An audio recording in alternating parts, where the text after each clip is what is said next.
keluar dari kehidupan dunia untuk masuk dalam satu persekutuan yang disebut persekutuan tubuh Kristus. Puji Tuhan, saudara yang dikasihi oleh Tuhan. Dan pada abad kedua ya, maka terkenalah yang disebut istilah Katolik, ya. Jadi Katolik itu artinya gereja umum, ya, gereja universal, ya, jadi keseluruhannya, ya, jadi disebut Katolik, ya. Itu berasal dari bahasa Yunani, yaitu Katolikos, ya, artinya Katolikos, yang berarti universal, yang menyeluruh. Jadi istilah ini sudah dipakai sejak abad kedua. Jadi abad kedua, jadi tahun 200, ya, 200 Masehi, ya, jadi gereja mula-mula, ya. Nah, sebelum jadi nama istilah Katolikos ini, ya, artinya jadi bukan maksudnya itu gereja Katolik, ya. Jadi kalau sekarang ini ada Roms Katolik, nah itu memang berawal dari Katolikos, ya. Jadi sejarahnya, ya, jadi kita bisa tahu sejarahnya. Jadi sekarang, ya, kita mau pelajari, ya, semua sudah ada, sudah terbuka, tidak perlu sekolah Alkitab, ya. Jadi sekarang tinggal di Google aja sudah bisa saudara menemukan istilah daripada Katolikos, ya. Nah, itu berasal, ya, dari gereja mula-mula, ya. Jadi jemaat mula-mula, ya. Jadi arti daripada Katolikos itu artinya universal, jadi menyeluruh. Jadi menyeluruh yaitu secara global, ya. Jadi ada secara menyeluruh, ada juga jemaat lokal. Ya, jemaat lokal seperti kalau kita baca di dalam Injil, di dalam kitab Wahyu, yaitu jemaat di Efesus, jemaat di Tiatira, jemaat di Sardis, jemaat di Laodikia, ya, jemaat di Smyrna. Jadi ada 7 jemaat, ya. Nah, itu gereja lokal. Gereja lokal itu, ya, seperti gereja, ya, seperti di sini, ya. Ada di Jalan Benda, ada di jalan macam-macam yang ada di daerah Depok, ya, itu yang disebut, ya, gereja lokal. Tapi keseluruhannya, ya, secara global, yaitu disebut universal, ya. Itulah istilah yang dikasih nama Katolikos, ya. Nah, jadi Katolikos. Puji Tuhan, saudara yang dikasih oleh Tuhan. Cuma perkembangannya gereja masuk dalam kegelapan dalam sejarah gereja, ya, gereja masuk dalam kegelapan, yaitu dengan perpecahannya. Jadi gereja jadi organisasi, ya, gereja jadi lembaga agamawi, ya. Jadi lembaga agamawi, ya. Maka itu lahirlah gereja Katolik Roma, ya, gereja Ortodoks, ya, Surya, gereja Ortodoks Yunani, ya, macam-macam, ya. Nah, terus lahirlah, ya, reformasi, ya. Jadi reformasi awal-awalnya rohani, ya, tujuannya itu kembali kepada kebenaran, kembali kepada firman, ya. Saya percaya itu semua oleh pimpinan Roh Kudus, ya, sebab Roh Kudus inilah yang melahirkan gereja Tuhan, ya. Gereja lahir pada awal di mana Roh Kudus dicurahkan, ya. Roh Kudus dicurahkan di Yerusalem, maka lahirlah, ya, gereja Tuhan, ya, yang disebut di istilah gereja Tuhan. Puji Tuhan. Dan terus berkembang, ya, dengan istilah-istilah. Kalau kita baca di dalam surat, di dalam Kisah Para Rasul, Jadi Kisah Para Rasul itu adalah surat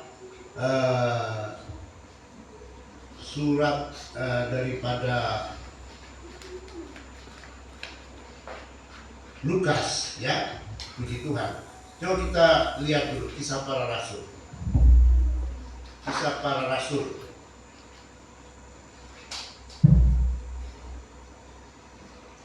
Jadi Kisah Para Rasul ini ditulis oleh Lukas, ya, oleh Lukas. Lukas itu penulis Injil Lukas, ya. Nah, kita baca coba ayat 1.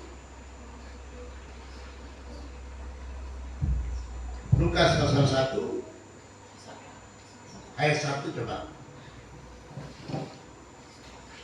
Kita baca coba.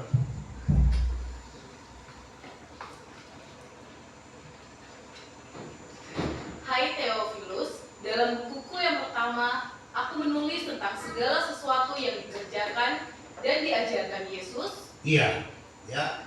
Jadi di sini, Hai Theophilus.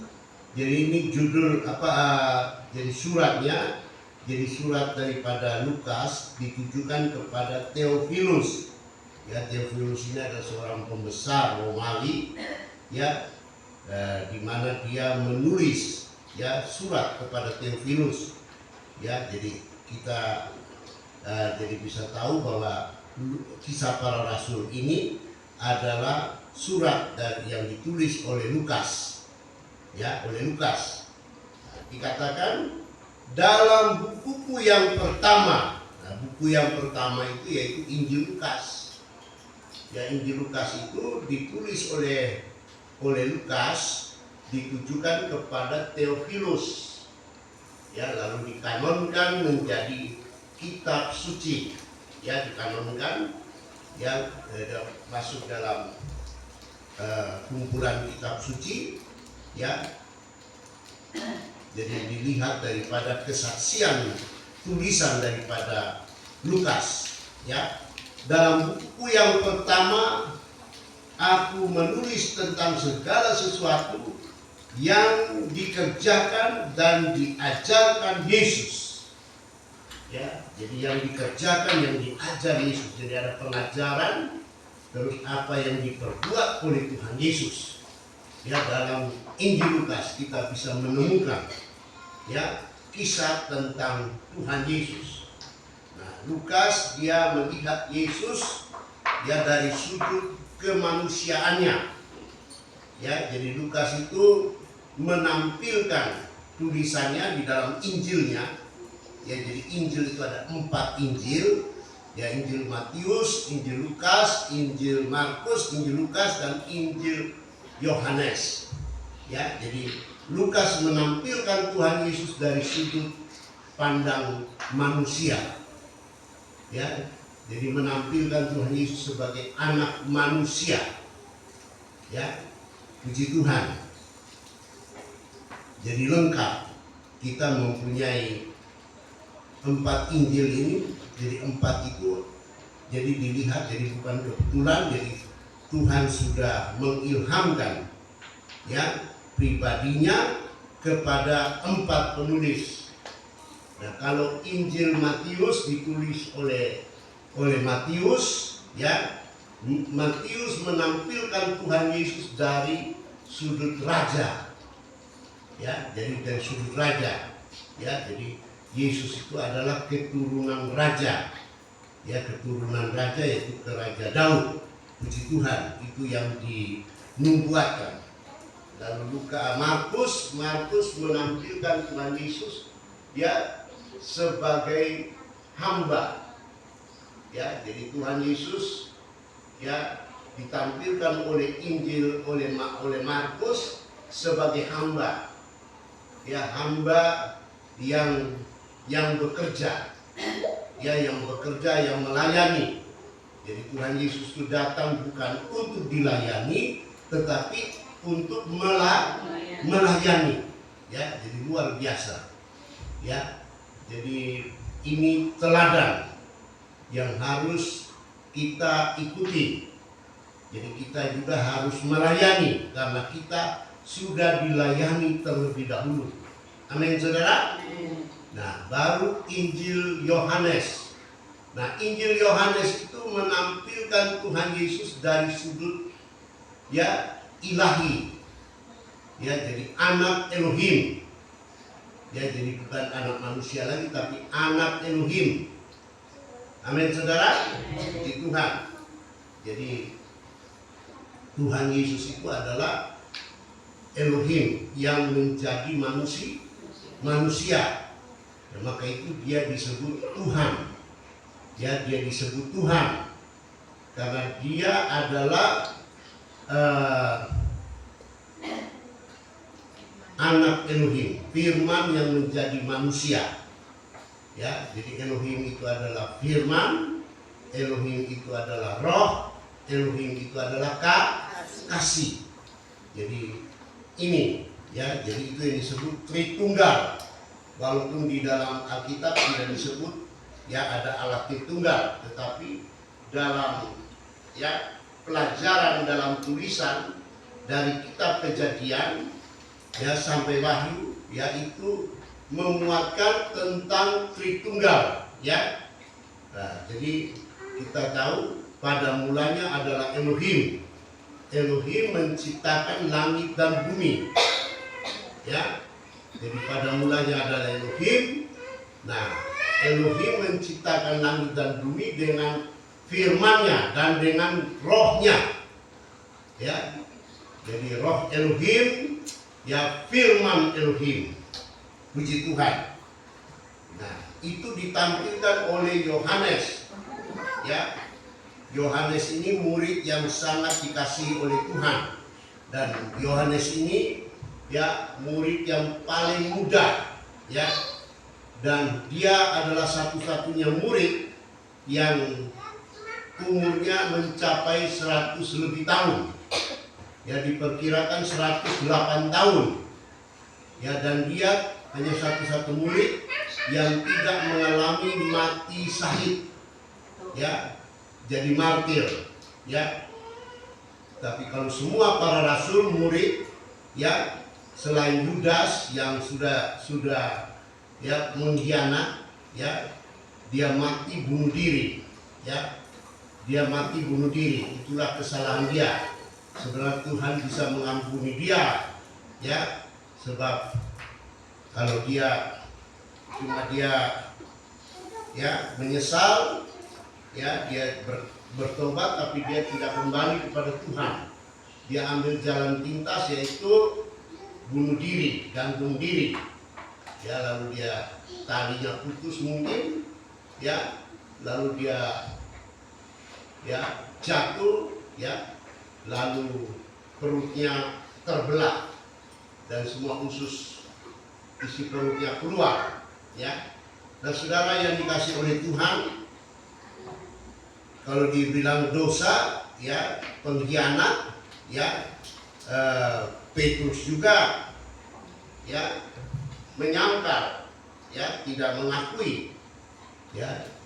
Tapi Petrus dia menyesal, ya dia menyesal, lalu dia bertobat, dan Tuhan mempercayai ya pekerjaannya kepada Petrus. Ya sampai 3 kali Tuhan Yesus bertanya kepada Petrus, apakah engkau mengasihi aku? Ya, Petrus menjawab, ya aku mengasihi engkau. Ya sampai 3 kali. Kali yang ketiga, ya di situ Petrus ya menangis. Ya, jadi ini bukti orang itu yang mengasihi Yesus kalau dia ya melayani dengan sungguh-sungguh. Ya, dia hancur hati. Ya, nah orang kalau hancur hati itu bukti dia mengasihi. Ya, dan pada saat itu juga urapan Tuhan itu turun atasnya. Ya, urapan Tuhan itu turun, dia dipenuhkan dengan Roh Kudus. Jadi saudara, kita buktikan kita melayani pekerjaan Tuhan ya dengan kasih. Ya, maka itu buka hati, ya mempelajari firman Tuhan, ya supaya hati kita dipenuhi dengan kasih Kristus. Ya, kalau kita mengingat ya pekerjaan Tuhan atas kehidupan kita oleh karena kasih, ya, dan kita tidak bisa membalas kebaikan Tuhan yang luar biasa itu, ya, maka kita lakukan dengan sungguh-sungguh sebagai kasih. Bukti kita mengasihi Yesus. Ya, kalau kita mengasihi Yesus, maka Yesus menyatakan kehadirannya melalui rohnya. Ya, amin saudara. Amin. Seperti suami istri. Ya, kalau suami mencintai istrinya dan istri buktikan dia juga mencintai suaminya, ya, maka ya terjadilah satu persekutuan yang indah. Amin saudara. Antara suami dan istri. Demikianlah kita. Ya, Tuhan Yesus mengasihi kita. Nah, Tuhan melihat apakah kita mengasihi Dia dengan sungguh-sungguh. Ya, nah kalau kita nyatakan kasih kita kepada Tuhan dengan sungguh-sungguh juga, maka di situ urapan Tuhan itu turun. Roh Kudus ya dicurahkan dalam hati kita seperti nyanyian tadi. Ya, maka disitulah terjadi satu persekutuan yang intim, persekutuan yang indah, ya, bagikan persekutuan suami istri, ya, dalam keluarga rumah tangga yang harmonis. Puji Tuhan saudara yang dikasihi oleh Tuhan. Nah, kita lihat di sini.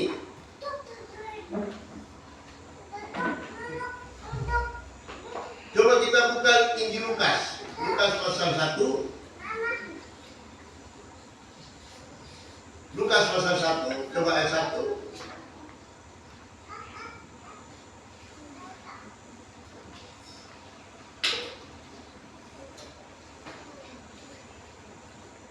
Pendahuluan. Ya.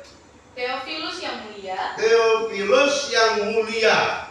Jadi betul kan? Jadi ini bukti, ya, jadi meneguhkan.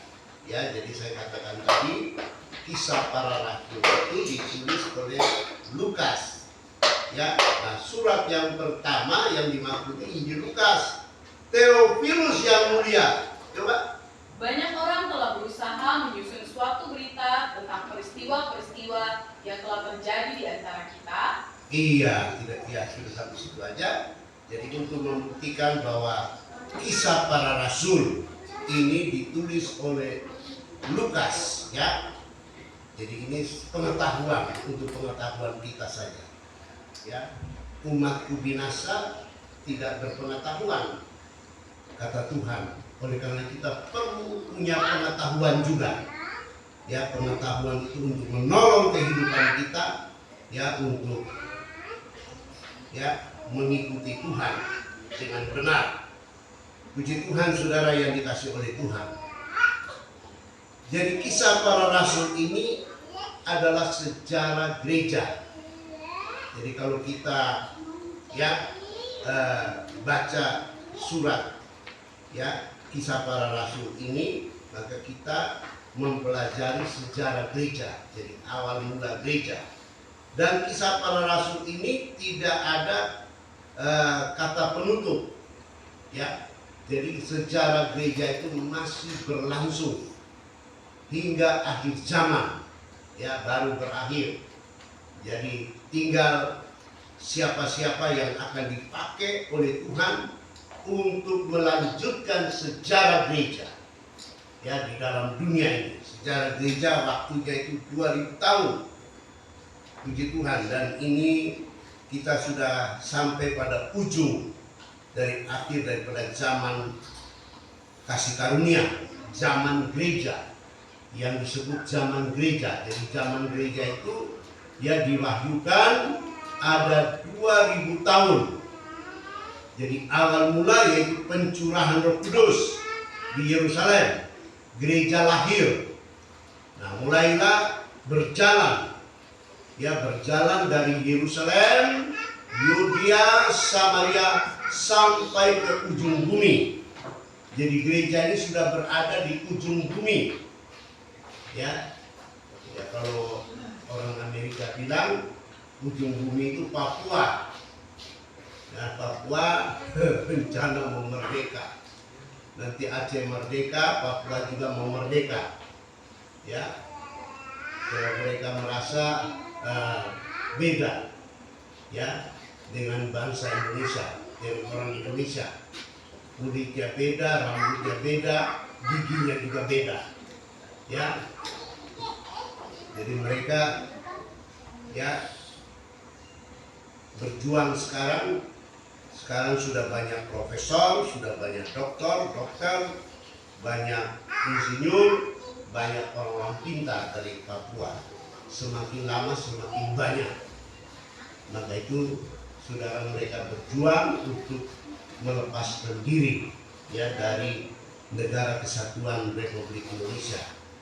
Ya, itu sudah diramalkan oleh Presiden kita sendiri, oleh Prabowo pada tahun 2030, ya, Indonesia bubar, ya, saudaraku. Tapi mari kita sebagai warga negara, ya, kita mencintai negara ini, ya, kita berdoa supaya itu tidak terjadi, ya, tidak terjadi. Sebab kalau terjadi, waduh, kita yang tinggal di Jawa ini akan susah nanti, menderita, sebab sumber daya alamnya sudah tidak ada, sudah habis, dan Jawa ini sudah padat, ya, sudah padat. Oleh karena itu semua berasal dari daerah-daerah yang kaya, Papua, Sumatera, Kalimantan. Nah, saudaraku, jadi terserah saja kita berdoa biar Tuhan yang, ya, mengatur bangsa ini supaya, ya, tidak bubar. Tapi kita mempersiapkan diri, ya, walaupun bubar, tapi kita sudah bersama dengan Tuhan, ya, sebab kedatangan Tuhan sudah tidak lama lagi. Jadi secara rohani itu yang kita harus rindukan, ya. Nah, kalau kita rindukan untuk penggenapan janji Tuhan, sebab Dia akan datang kembali, itu janji. Apa yang Tuhan janji itu pasti akan tergenapi. Amin, saudara. Ya. Dan kita lihat apa yang dinubuatkan dalam kitab suci, ya, sedang terjadi, sedang digenapi di akhir zaman ini. Ya, jadi dunia sekarang bukan saja Indonesia, dunia, ya, bukan dalam keadaan baik-baik saja. Ya, kita lihat peperangan, ya, di mana-mana terjadi peperangan. Itu sudah dinubuatkan di dalam kitab suci. Ya, Tuhan Yesus sudah menubuatkan akhir zaman menjelang kedatangannya akan terjadi peperangan, bangsa akan melawan bangsa, kerajaan akan melawan kerajaan. Ya, baru selesai perang, ya, di Timur Tengah, Israel dengan Iran, dengan Hamas, ya. Terjadi perang juga antara India dengan Pakistan.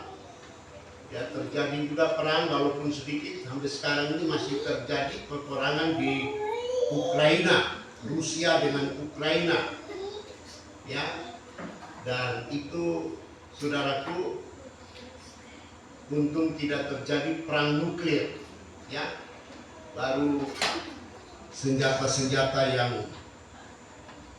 yang kecil, tapi ya semua menuju kepada kehancuran, ya, pembinasaan umat manusia, ya, dan juga dinubuatkan tentang bencana-bencana alam, ya, tsunami, gempa bumi, ya, gunung meletus, ya. Oleh karena itu mari saudara kita, ya, sebagai umat ketebusan Tuhan ini sungguh-sungguh biar menyenangkan hati Tuhan dengan hidup kita. Ya, kita pakai hidup ini untuk menyenangkan hati Tuhan. Ya, kalau tidak nanti Tuhan pakai alam ini yang akan bergejolak, ya, akan bertepuk tangan buat Tuhan, akan meletus memuji-muji Tuhan dengan letusannya.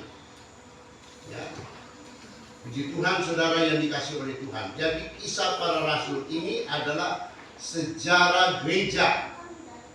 Ya, jadi kalau kita baca kitab para rasul, kita melihat perbuatan Roh Kudus, ya, pekerjaan Roh Kudus yang melahirkan gereja, memelihara gereja, memimpin gereja, memakai gereja Tuhan, ya, untuk memuliakan Tuhan dan mempersiapkan gereja untuk menjadi mempelai perempuannya Tuhan Yesus. Puji Tuhan.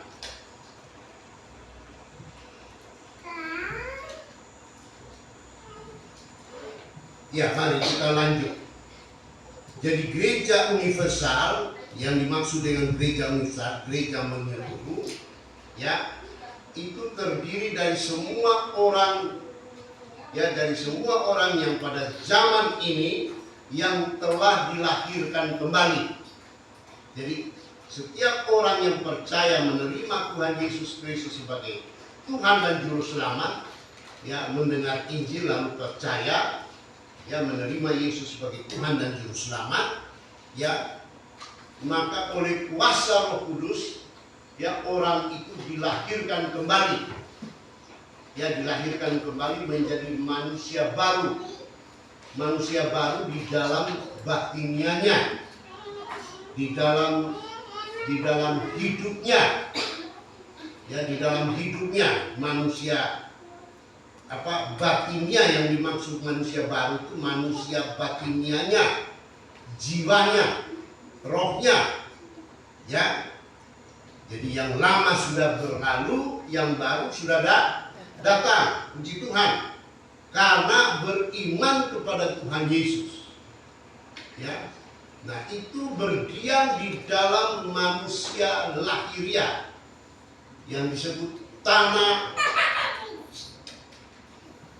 Harta berada di tanah dia. Coba kita baca di dalam 1 Korintus.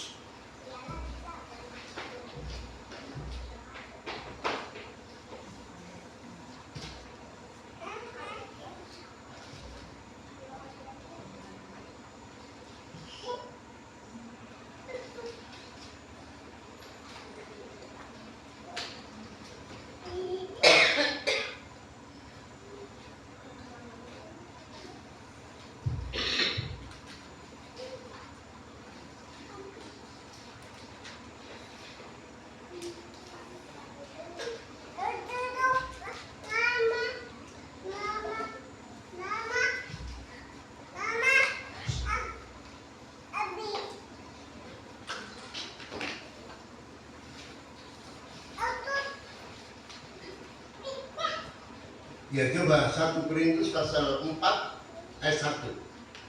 1 Korintus temanya atau judulnya harta rohani. 1 Korintus 4 ayat 1. Iya. Tuhan adalah satu-satunya hakim.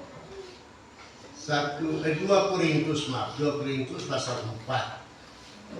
2 Korintus pasal 4 ayat 1. Harta rohani dalam bejana tanah. Harta rohani dalam bejana tanah. Jadi tubuh nafsani kita ini dibuat dari tanah, dari debu tanah. Dan ada harta rohani di dalamnya. Harta rohani, jadi arti manusia rohani. Itu manusia kekal, itu berasal dari surga. Itulah firman dan Roh Kudus yang kita terima, maka kita menjadi manusia baru, disebut manusia rohani, ya. Nah, itu berada di dalam tubuh daging ini atau yang disebut tanah. Coba dibaca. Oleh kemurahan Elohim, kami telah menerima pelayanan ini. Karena itu kami tidak tawar hati. Terus, Tetapi kami menolak segala perbuatan tersembunyi yang memalukan. Kami tidak berlaku licik dan tidak memalsukan firman Elohim. Sebaliknya, kami menyatakan kebenaran, dan dengan demikian kami menyerahkan diri kami untuk dipertimbangkan oleh semua orang di hadapan Elohim. nah, terus ayat 3. Jika Injil yang kami beritakan masih tertutup juga, maka ia tertutup untuk mereka yang akan binasa, yaitu orang-orang yang tidak percaya, yang pikirannya telah dibutakan oleh ilah zaman ini, sehingga mereka tidak melihat cahaya Injil tentang kemuliaan Kristus yang adalah gambaran Elohim. Ya, jadi kita ayat 4 ya. Ya. Ya, sampai di situ saja. Puji Tuhan. Jadi kita lihat ini, ya. Jadi pelayanan ini, pelayanan ya pemberitaan Injil, ya pemberitaan Injil apalagi di zaman akhir ini Tuhan sedang mengutus hamba-hambanya untuk memberitakan Injil, ya untuk menggenapi jumlah jiwa-jiwa yang diselamatkan. Ya, jadi kalau sudah genap jumlahnya, tutup sudah. Ya, jadi zaman kasih karunia ini ditutup. Akhir zaman gereja ini sudah berakhir. Ya, jadi saudara, jadi ini akhir zaman. Oleh karena itu kita, ya yang sudah menjadi Kristen, sudah percaya, ya kita harus terus bertumbuh menuju kepada kesempurnaan. Bukan menjadi orang Kristen yang diam, menjadi orang Kristen yang mundur, bahkan meninggalkan Tuhan, murka. Ya, tetapi saudara, kita menjadi orang-orang Kristen yang terus bertumbuh menuju kepada kesempurnaan, mengikuti gerak daripada pekerjaan Roh Kudus di akhir zaman yang membawa gereja Tuhan menuju kepada kesempurnaan, atau yang diistilahkan yaitu menjadi mempelai perempuannya Tuhan. Puji Tuhan. Dan saudara, dikatakan oleh kemurahan Elohim kami telah menerima pelayanan ini. Karena itu kami tidak tawar hati, tetapi kami menolak segala perbuatan tersembunyi yang memalukan. Kami tidak berlaku licik dan tidak memasukkan firman Elohim. Sebaliknya, kami menyatakan kebenaran, dan dengan demikian kami menyerahkan diri kami untuk dipertimbangkan oleh semua orang di hadapan Elohim.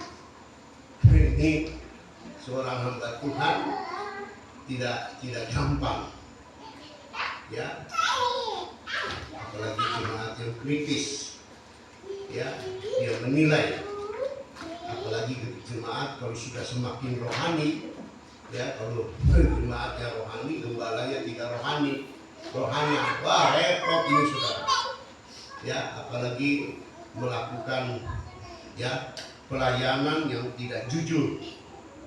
Ya, jadi saudara yang dikasih oleh Tuhan, jadi seorang hamba Tuhan itu tidak gampang, ya, apalagi di akhir zaman ini.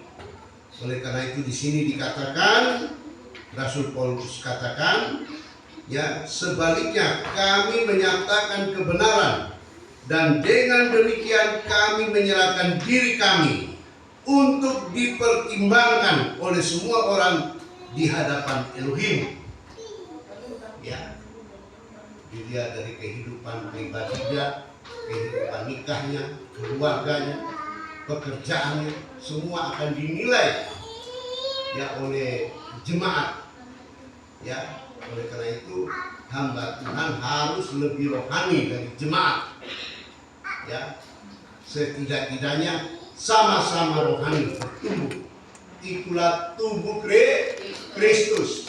Ya, puji Tuhan. Nah, baru terjadi kegerakan. Jadi kalau hamba Tuhan rohani, ya jemaat juga rohani, semua rohani, pasti pelayanannya, ya, untuk membangun tubuh Kristus. Nah, jika Injil yang kami beritakan masih tertutup juga, maka ia tertutup untuk mereka yang akan binasa. Ya, jadi kalau orang sudah dilayani, sudah diberitakan, seorang hamba Tuhan melayani dengan sungguh-sungguh, dengan murni, ya, berdasarkan kasih, ya, tetapi tidak dihargai, tidak didengar, ya, bahkan direcehkan. Nah saudaraku, kehidupan itu dikatakan di sini, ya, jika Injil yang kami beritakan masih tertutup juga, maka ia tertutup untuk mereka yang akan binasa. Ya. sudah ditegur, ya kalau salah ditegur, ya puji Tuhan, ditegur tidak mau dengar, tidak mau terima, yaitu bagi dia tutup dirinya, tidak mau diselamatkan, dia mau binasa, benar binasa saudara, banyak terjadi itu, ya binasa tidak mau dengar, kita sudah layani sungguh-sungguh, sudah layani dengan tulus, ya tengah malam dikasih bangun, kita datang layani, nolong supaya Tuhan jamah, Tuhan pulihkan, ya tetapi tidak menghargai, ya seakan-akan kita ini dibikin jadi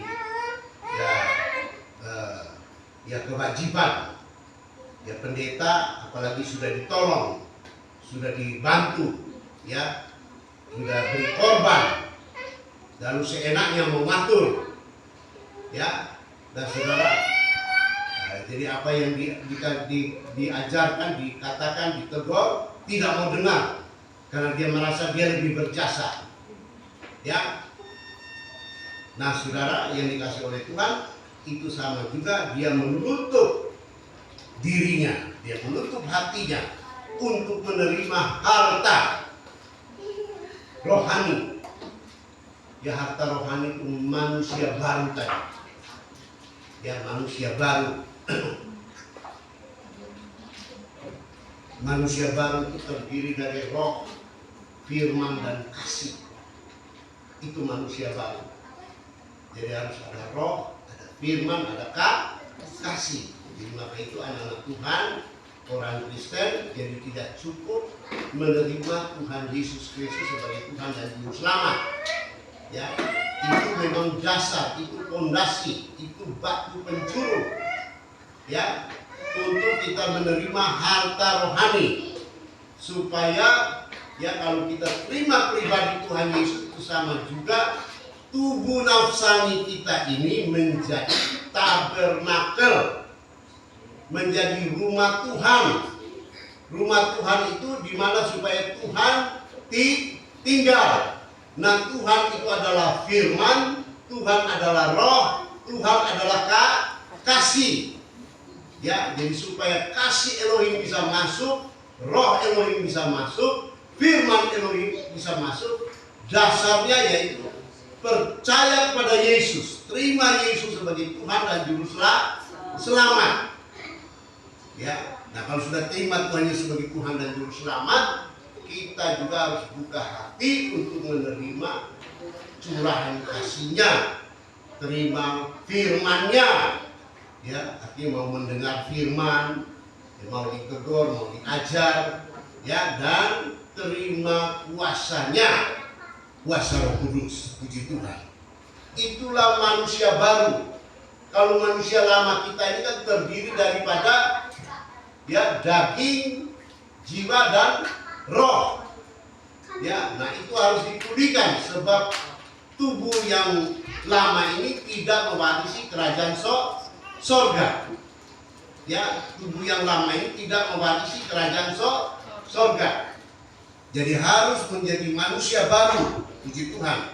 Nah, coba itu kita buka di dalam Korintus.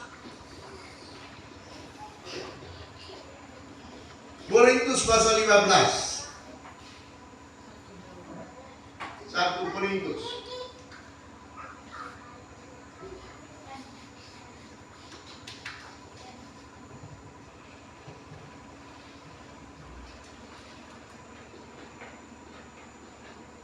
Ya, coba pasal 15, 1 Korintus pasal 15, coba ayat 50.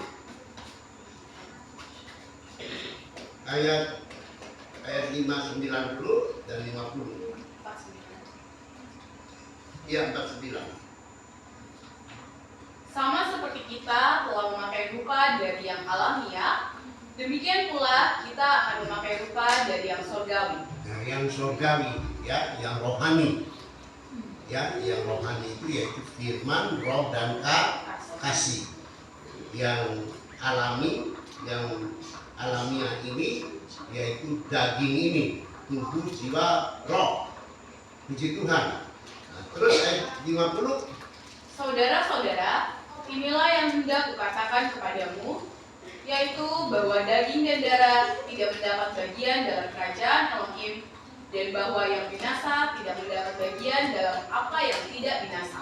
Iya, jadi yang binasa tidak akan mendapat bagian yang tidak dapat binasa. Ya, jadi kita harus memiliki yang tidak dapat binasa.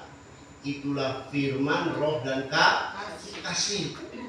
Ya, jadi anak-anak Tuhan harus mempunyai kasih, mempunyai roh, kuasa Elohim, ya, dan mempunyai firman atau iman, pengharapan dan kasih. Nah, itu saudaraku, ya, itulah manusia rohani, manusia yang kekal. Semanusia nafsania ini, manusia lahiriah ini, alamiah ini, ya, itu tidak mendapat bagian dalam kerajaan surga. Ya, ayat 51. Sesungguhnya aku menyatakan kepadamu suatu rahasia, kita tidak akan mati selamanya, semuanya, tetapi kita semuanya akan diubah. Jadi ini ya akan diubah. Jadi kalau memiliki, ya ini perlu diperhatikan, kita memiliki firman, iman, pengharapan dan kasih, ya, atau kuasa dan kasih Elohim, maka kita akan mengalami keubahan. Ya, tidak akan mati semua, tapi mengalami keubahan. Pada waktu nafiri sangkakala berbunyi di akhir zaman ini, ya, maka Tuhan Yesus datang yang kedua kali, ya, kita diubah, tidak mati, ya, diubah menjadi rohani, menjadi manusia rohani, tubuh rohani, ya. Nah itu, lalu orang yang sudah meninggal, ya, yang sudah meninggal atau mati akan dibangkitkan untuk mendapat, ya, kehidupan yang kekal, yaitu manusia rohani, ya.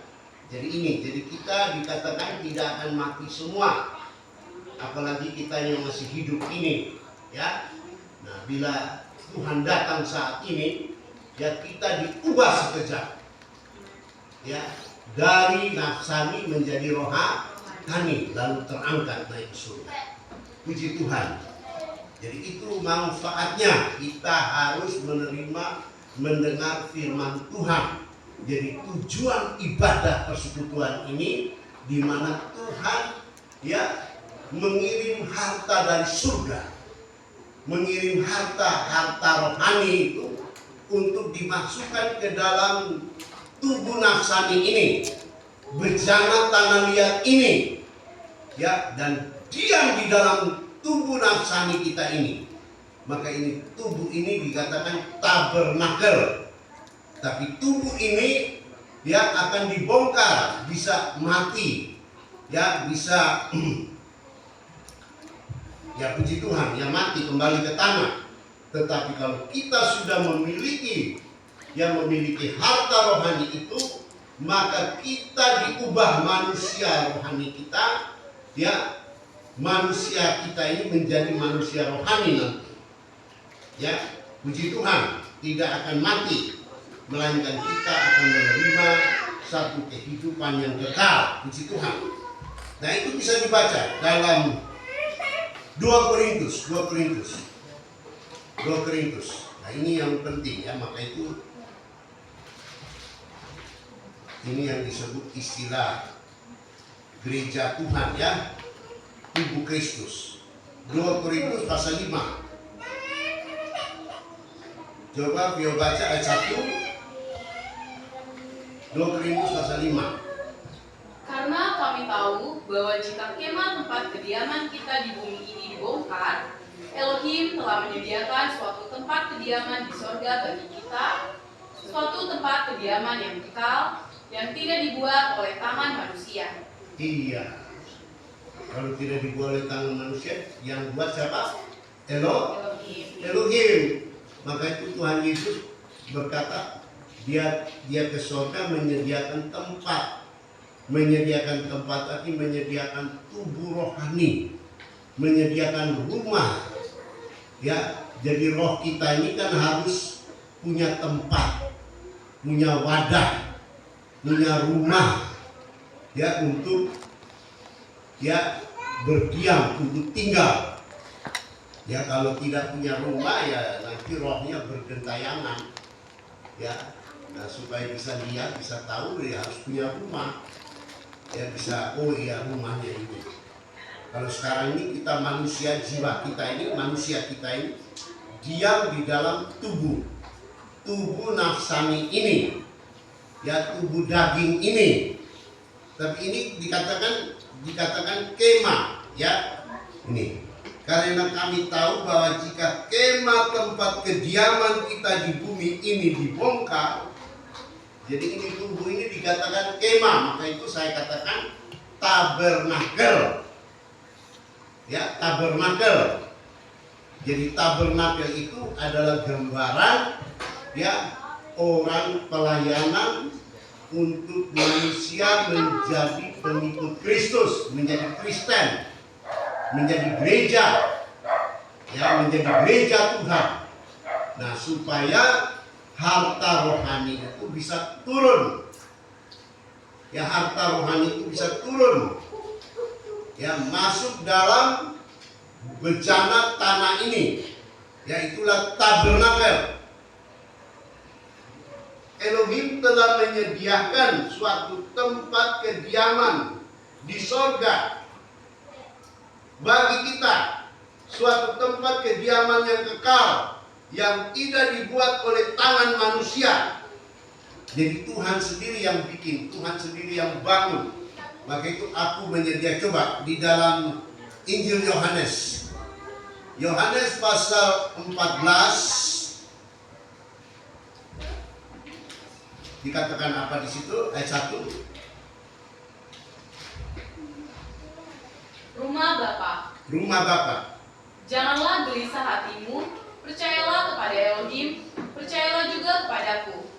Di rumah Bapakku banyak tempat tinggal. Jika tidak demikian, tentu aku mengatakannya kepadamu, sebab aku pergi ke situ untuk menyediakan tempat bagimu. Jadi Tuhan yang menyediakan. Kalau Tuhan yang menyediakan, berarti Tuhan yang membangun. Jadi setiap orang yang lahir baru, yang disebut Kristen atau gereja Tuhan, ya, dilahirkan dari air dan roh, firman dan Roh Kudus yang melahirkan kita kembali, ya, menjadi manusia baru. Nah, manusia baru itu ada di dalam bejana tanah ini, tubuh nafsani kita ini. Itu yang dibilang manusia baru, manusia batiniah kita ini. Nah, saudara yang dikasih oleh Tuhan, ya, jadi dikatakan di rumah Bapakku banyak tempat tinggal. Ya, jadi Tuhan sudah menyediakan tempat atau rumah bagi manusia yang akan diselamatkan. Sudah ditentukan oleh Tuhan. Sekian banyak, sekian ya jumlahnya. Itu sudah Tuhan tentukan. Semua ada di dalam kitab suci. Ya. Jika tidak demikian, tentu aku mengatakannya kepadamu, sebab aku pergi ke situ untuk menyediakan tempat bagimu. Ya, jadi Tuhan menyediakan tempat. Setiap orang yang percaya pada Yesus, terima Yesus sebagai Tuhan dan Juru Selamat, lahir baru, ya, maka namanya tertulis di dalam buku kehidupan di surga. Dan tempat atau rumah atau tubuh yang baru disediakan oleh Tuhan, ya, di surga. Ya, jadi kalau sudah selesai, maka itu si Tante Lisa, dia selalu dia bilang, Pak, jangan doain kalau saya ulang tahun, jangan doa bilang panjang umur ya Pak, jangan minta panjang umur. Kenapa Tante? Aduh, saya sudah lelah. Ya, tapi Tante sudah siap kalau dipanggil pulang. Iya, sudah siap. Pokoknya sudah siap ya. Iya, kalau sudah siap, nah tinggal Tuhan di sana sudah siap belum rumahnya.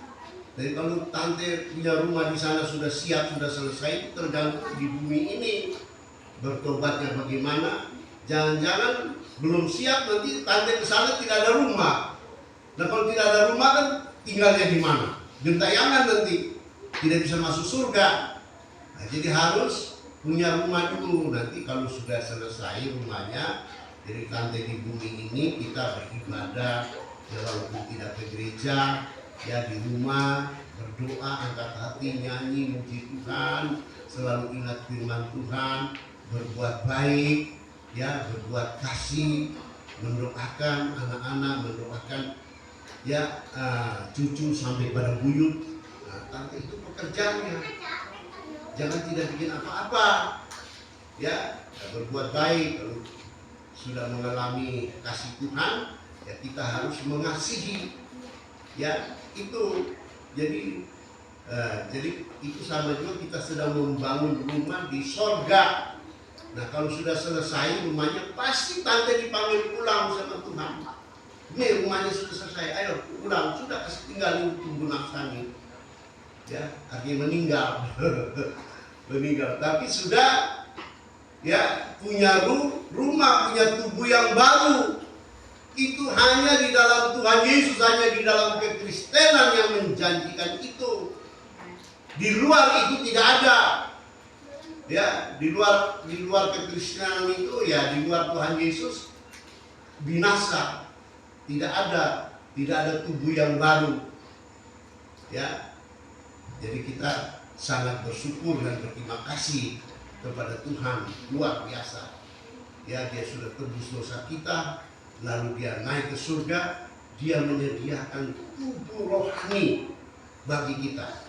Nah, tubuh rohani itu di surga disediakan, tapi rohnya, jiwanya, atau rohnya dan firmannya serta kasihnya itu dicurahkan, diberi, diturunkan dari surga, ditaruh di dalam bejana tanah liat ini sekarang ini. Walaupun tubuh kita masih tubuh belum rohani, tubuh nafsani, tubuh alamiah ini, tubuh dari tanah ini, tapi ada harta dari surga yang Tuhan turunkan untuk dikasih masuk di dalam kehidupan kita. Sehingga walaupun kita masih manusia nafsania ini, tapi kita sudah bisa melakukan perkara-perkara yang besar, perkara-perkara rohani seperti Tuhan Yesus kerjakan waktu dia datang menjadi manusia. Coba kita buka Efesus. Efesus pasal 1. Ya, Efesus pasal 1. Ya, sedikit lagi ya, saya minta waktunya. Jadi kalau untuk mau menjelaskan sampai tuntas, memang saudaraku, waduh, sulit. Jadi ini, apalagi perkara-perkara seperti ini, tidak gampang untuk diutarakan. Ya, ini hal rohani. Tapi Tuhan Yesus selalu menggambarkan yang rohani itu dengan hal-hal lahiriah. Ya, dia umpamakan. Nah, sekarang umpamakan gereja tubuh Kristus yang rohani itu yang digambarkan seperti bangunan. Nah, bangunan itu harus dibangun. Maka itu Tuhan bekerja melalui orang-orang yang dipilihnya untuk membangun tubuh Kristus. Coba Efesus pasal 1.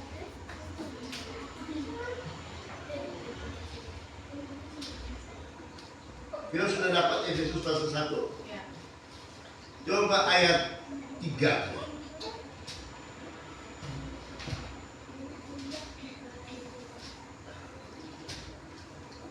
Kekayaan orang-orang yang terpilih. Kekayaan orang-orang yang terpilih. Ini kan.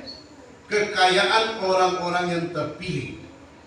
Terpujilah Elohim dan Bapa Tuhan kita, Yesus Kristus, yang dalam Kristus telah mengaruniakan kepada kita segala berkat rohani di dalam surga. Tuh, berkat rohani, harta rohani Ya, jadi di sini bilang kekayaan orang-orang yang terpilih. Terpujilah Elohim dan Bapa Tuhan kita Yesus Kristus, yang dalam Kristus telah mengaruniakan. Nah, ini yang perlu kita perdalam, tapi tidak sekarang. Ya, tidak ada waktu. Yohan sudah kasih kode. Ya sudah, ya, puji Tuhan. Jadi dikatakan kepada kita segala berkat rohani di dalam sorga. Nah, yang ada di dalam sorga itu firman Elohim, kuasa Elohim, kuasa Kudus, dan kasih Elohim. Nah, itu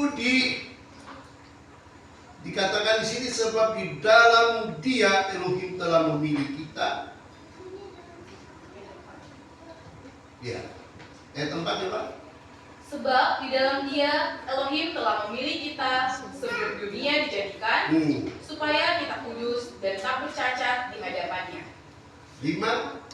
Dalam kasih Ia telah menentukan kita dari semula oleh Yesus Kristus untuk menjadi anak-anaknya sesuai dengan kerelaan kehendak-Nya. Ayat 6. Supaya terpujilah kasih karunia-Nya yang mulia yang dikaruniakannya kepada kita di dalam Dia yang dikasihi-Nya. Puji Tuhan ya. Jadi ini dikaruniakan, diberikan ya dengan cuma-cuma kepada kita. Harta rohani yang tersimpan di surga itu diturunkan. Maka dari itu kita perlu beribadah, kita perlu dipersekutukan pagi ini. Itu yang disebut eklesia, ya, persekutuan. Itu yang disebut gereja. Jadi gereja itu bukan bangunan, bukan gedung, bukan organisasi. Ya, itu dunia, itu istilah yang dipakai oleh dunia, dibikin lembaga keagamaan, ya, lalu disebut gereja, diberi nama gereja. Ya, gereja ini, gereja itu, ya, dengan nama masing-masing, tapi itu lembaga keagamaan. Ya, itu dunia, itu diakui oleh pemerintah.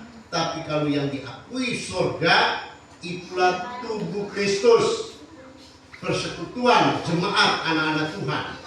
Itu juga disebut gereja Tuhan, ya, yang akan dipimpin menjadi mempelai perempuannya Tuhan, ya, yang memiliki tubuh rohani, tubuh yang kekal karena menerima harta rohani, menerima berkat-berkat rohani dari sorga, diturunkan dari sorga. Nah, kita taruh di dalam hidup kita terus bertumbuh sampai pada kesempurnaannya. Maka ya, bila tiba Tuhan datang, ya, maka karena Dia berasal dari surga, maka Dia akan kembali ke sorga seperti Tuhan Yesus. Tuhan Yesus berasal dari sorga, maka Dia bisa naik ke sorga, kembali ke surga. Begitu juga kita sekarang ini, ya, kita sudah ditebus oleh darah Yesus, sudah disucikan, maka hidup kita layak untuk menerima berkat-berkat yang suci. Itulah firman Tuhan, itulah kuasa Elohim, itulah kasih Elohim, ya, yang terus bertumbuh menjadi sempurna. Ya, bila Tuhan datang, maka kita diubah menjadi manusia rohani, ya, manusia rohani yang akan terangkat masuk surga. Puji Tuhan, tidak binasa melainkan memperoleh hidup yang kekal. Puji Tuhan.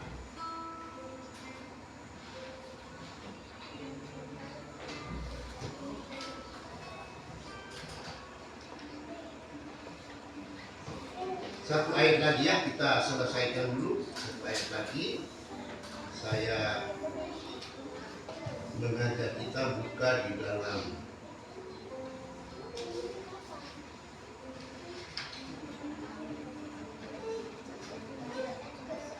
ya, kita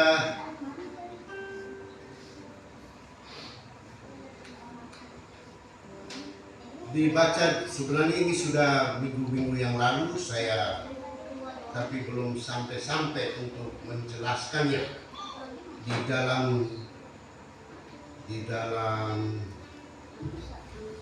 Efesus pasal 2. Dan Efesus pasal 2. Jadi kita ini ada dua macam pelayanan sekarang ini di bumi ini, untuk membawa gereja, ya, untuk membawa kehidupan manusia menjadi gereja Tuhan, ya, menjadi gereja Tuhan dan menjadi tubuh Kristus. Ya, jadi tubuh Kristus, gereja itu ya lebih condong kepada perkara-perkara lahir, alamiah, ya, supaya bisa ya menerima berkat harta rohani. Coba Efesus, buka Efesus pasal 2. Ya, ini saya jelaskan dulu sedikit ya, dan kita akhiri dengan ayat ini. Ya, semoga semua bisa dapat memahami. Ya.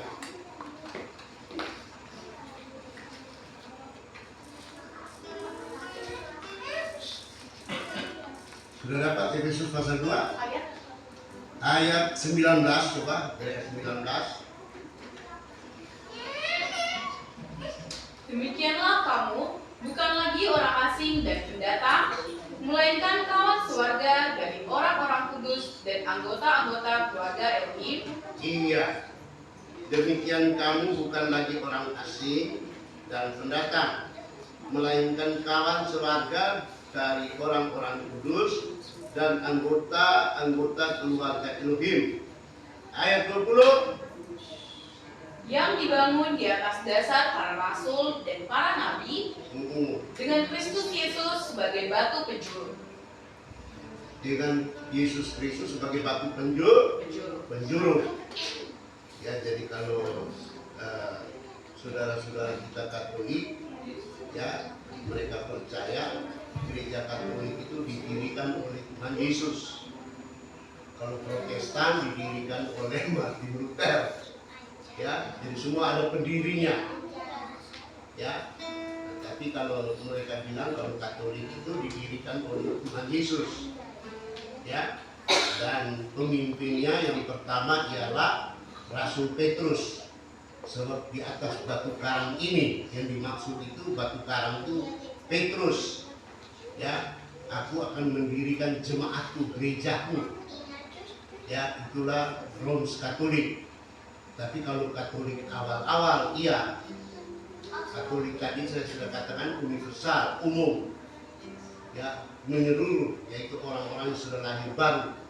Tapi kalau sekarang, ya, jadi setelah reformasi sudah beda, ya, sudah banyak nyeleweng, ya, apalagi ya sudah tidak punya kasih. Orang yang berbeda saja dibunuh, dibakar hidup-hidup. Itu sejarah gereja, sejarah gelapnya gereja. Apalagi ya sejarah sekarang sudah terbuka, kita bisa pelajari ya masa gelapnya gereja, terutama ya Roms Katolik. Jadi banyak ya, jadi bukan lagi seperti Tuhan Yesus, ya, orang yang beda atau yang berselisih paham begitu, ya, seperti Yudas pengkhianat. Tuhan tidak mengucilkan dia, Tuhan tidak memecat dia, ya, Tuhan biarkan dia bertobat, ya kembali, ya Tuhan ampuni. Tapi kalau gereja, pemimpin gereja, ya dalam sejarah dikatakan yang satu beda dianggap sesat, dianggap bidah, ya, maka orang itu dihukum. Ya, itu yang dibilang inkuisisi, ya, dihukum, dijatuhkan dalam sidang, ya, sidang apa namanya itu, diputuskan orang itu dihukum atau digergaji, ya dipotong atau dibakar hidup-hidup. Nah, itu banyak sekali terjadi, ya. Jadi dianggap itu gereja Tuhan, didirikan oleh Tuhan Yesus, ya mungkin dari awal, tetapi selanjutnya pelayanannya tidak melayani seperti apa yang Tuhan Yesus layani, dengan penuh kasih, ya dengan penuh ya kebenaran. Puji Tuhan. Maka itu Martin Luther dia protes, ya karena gereja sudah nyeleweng daripada kebenaran. Ya, nah saudara yang dikasih oleh Tuhan, maka itu lahirlah ya gereja-gereja, lahirlah ya gereja Protestan, lahirlah gereja Baptis, gereja Advent, gereja karismatik atau Pentakosta seperti kita ini, ya untuk menyempurnakan, untuk kembali kepada kebenaran firman Tuhan. Dan Tuhan sedang memimpin gerejanya untuk beralih dari nafsani menjadi rohani. Puji Tuhan.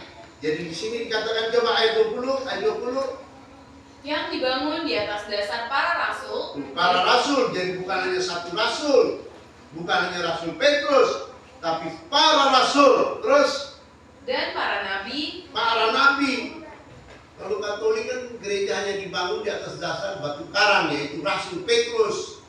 Ya, tidak di semua rasul, tidak di atas dasar para nabi perjanjian lama, tapi gereja yang benar dibangun di atas dasar para rasul dan di atas dasar para nabi, dengan Kristus Yesus sebagai batu penjuru. Terus ayat 21, Di dalam dia tumbuh seluruh bangunan tapi rapi tersusun menjadi bait Elohim yang kudus di dalam Tuhan.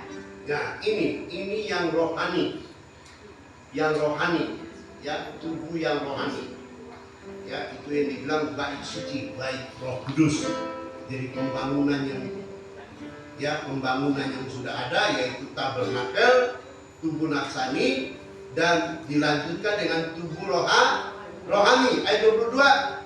Di dalam dia kamu juga turut dibangunkan menjadi tempat kediaman Elohim di dalam roh. Ini tubuh alamiah kita, tubuh daging ini, ya diubah, dilahirkan kembali supaya menjadi bait Elohim, menjadi tabernakel, ya jadi tempat kediaman Elohim di dalam roh. Puji Tuhan. Jadi ada dua pelayanan amanat agung, penginjilan, dan pelayanan pengembalaan untuk pembangunan tubuh Kristus. Jadi mari saudara kita sungguh-sungguh bergiat di dalam dua hal ini. Keluar kita melaksanakan amanat agung supaya jumlah itu harus genap, dan di dalam kita membangun kehidupan rohani kita, ya manusia rohani kita, dengan mengisi hidup kita dengan mendengar firman Tuhan, ya, dan menerima pengurapan Tuhan, ya lewat doa-doa, ya lewat tumpangan tangan dari hamba-hamba Tuhan, dipenuhkan dengan Roh Kudus, ya lewat puji-pujian kita angkat hati buat Tuhan, maka urapan Tuhan itu turun. Ya, kita perlu diurapi setiap saat supaya kita mengalami kekuatan, kita bertumbuh ya di dalam Tuhan. Kerohanian kita bertumbuh terus. Puji Tuhan. Demikianlah firman Tuhan. Ya, pelajaran tentang gereja Tuhan, tubuh Kristus, ya yang dapat saya sampaikan. Ya, semoga kita dapat memahami dengan baik. Tuhan tolong